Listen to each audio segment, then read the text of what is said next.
papasok sa nila. Itong tatlo. Yung tatlo. Ito galing daga to, ganun. Malabang kasi Wala bang mataba to?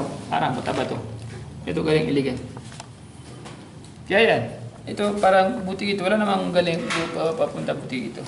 Kaya kailangan nila itong i-block dahil para hindi makapasok yung mga mujahideen dyan. Maganda yun. Oo. Ibig sabihin, ito lang galing din natin. O pwede yung magaling niya, pwede magaling dito din. Pero ito yung minsan kasi dapat pariyan.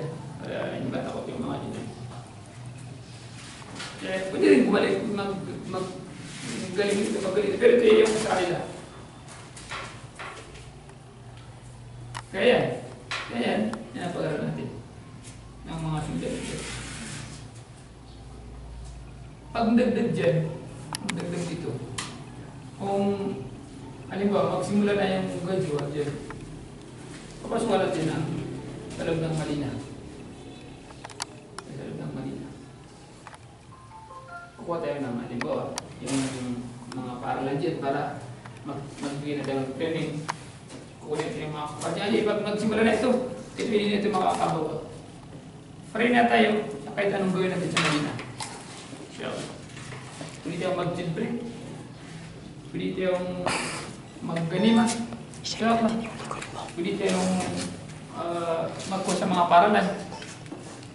Pwede tayong mag-hostage.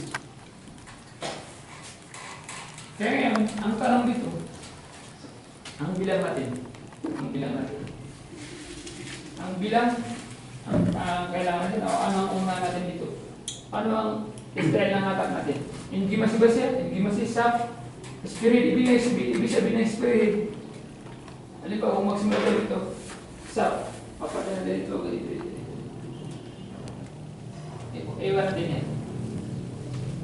O kaya, una natin ito. Tapos, sunod na ito. O kaya, una tayo dito. Isa, nasisirit natin itong isa. Para may daanan tayo. Amili tayo dyan.